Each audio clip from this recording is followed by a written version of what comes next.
Despite having a colossal bag of classic video game titles under its belt, Sony decided to remaster Horizon Zero Dawn. To be honest, I'd rather see remasters of older games that are crying out for some love instead of a release of a 7-year-old game that still looks great.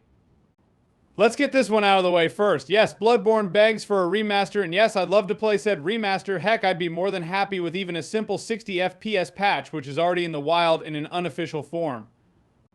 I'd gladly pay to be able to play Bloodborne at 60 FPS. Heck, I'd buy a PS5 since I sold my PS4 years ago. That said, I'd like more if Sony would bless Bloodborne fans with a proper remaster, giving it a graphical update and a PC port.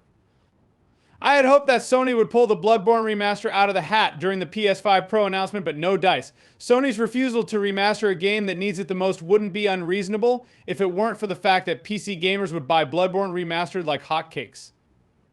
Before the ill-fated Concord, Sony hadn't released a first-person shooter for almost 11 years. Killzone Shadowfall, while flawed, was a fun game with great visuals and lots of quality action. Now that Guerrilla is knees-deep developing multiple Horizon games and that Sony has turned into a third-person action-adventure factory, there's a slim chance that we'll ever see a hot new Killzone game.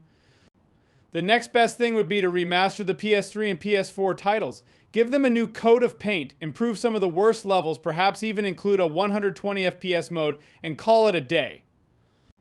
If the remaster proves successful enough, maybe we'd end up getting a new Killzone game focused on multiplayer for those of us who can't play single-player campaigns anymore. I'm certain it would run circles around Concord, not that this would be a crowning achievement, but still. All three Jak and Daxter games are brilliant. They feature some of the best 3D platforming gameplay ever, brilliant level design, and tons of charm. While we had the PS3 Remaster Collection, I wouldn't mind a PS5 collection that would bring the crafty duo to PS5, and most likely. Finally, give PC players a way to enjoy these games without the need for an emulator. I know I'd play the hell out of them on PC.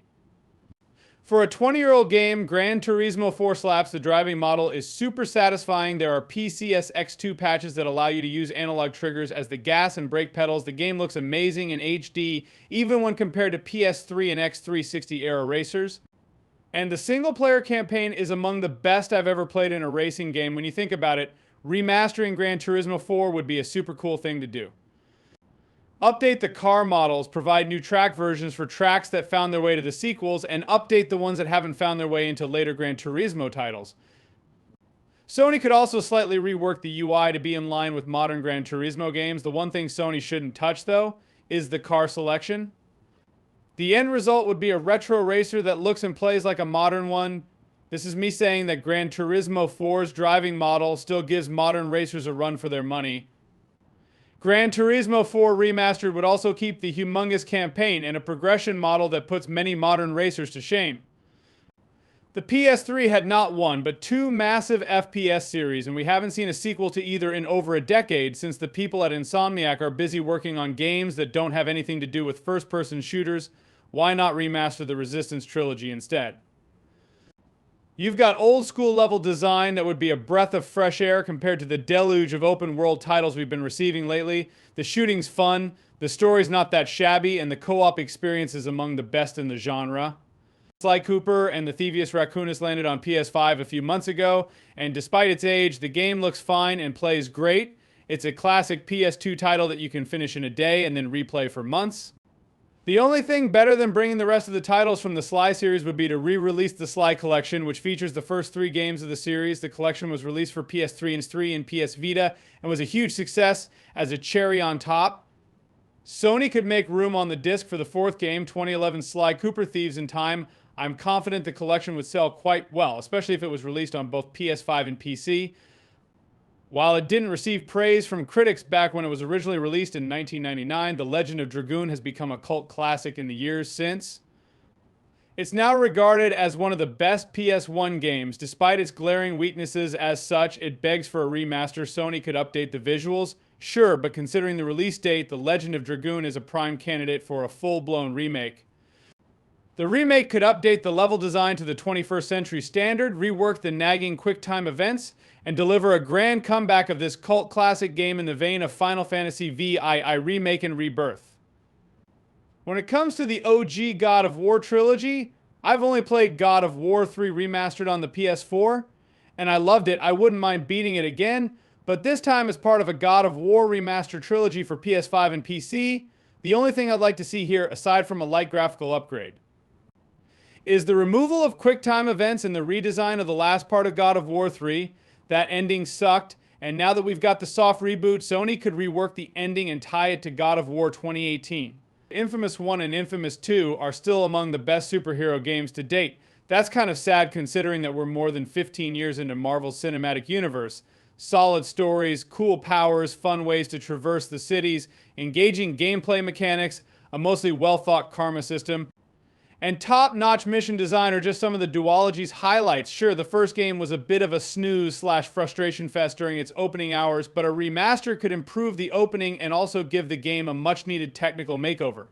The PS2 and PS3 have a ton of excellent Ratchet & Clank games, but only the first one received a PS4 remake. The rest are now trapped on old platforms you cannot easily purchase anymore. If we do not take into account the first game and the shoddy Full Frontal Assault, there are 10 Ratchet & Clank games, including the PSP titles, that Sony could remaster. If they opt for a one-a-year release frequency, we could get a new Ratchet & Clank game each year for the next decade. Shinji Mikami's God Hand was a divisive game, to say the least. But one thing is for sure, there was nothing else like it back in 2006. And there hasn't been since. The brutal difficulty actually scaled the better you performed. Couple this with a deep combat system and a quirky sense of humor, God Hand was an unforgettable classic on the PS2. Plus, wouldn't it be nice to dragon kick some baddies into the Milky Way in HD? With the success of Nier Automata, director Yoko Taro's unique storytelling style is finally getting the spotlight it deserves. So what better time than now to shine some of that spotlight back on Nier's predecessor, Drakengard.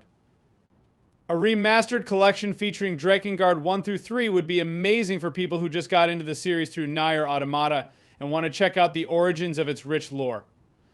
I think we're all long overdue for a new game in the Legacy of Kain series. If that's not on the horizon, a remastered collection should be. The Legacy of Kain games featured some of the best writing in games, with a lot of thanks going to Amy Hennig's work on the series, and while the gameplay was occasionally clunky, they were still some of the best examples of the action-adventure genre in the late 90s and early 2000s. There are so many other PlayStation game remakes that would cheer millions of gamers up, too many for this list. So instead of creating a 10,000-word list, I'll just quickly mention some of the personal favorites I didn't include above ICO duh. Ape Escape, Motorstorm, a Motorstorm Remastered collection would be cool to see, and Twisted Metal 2 or Twisted Metal Black. I know I didn't include a good deal of PlayStation first-party classics on this list, but there's so much to choose from. For some game recommendations that actually exist, if this list has given you the urge to replay some PS1 and PS2 classics, you might benefit from a PlayStation Plus premium subscription.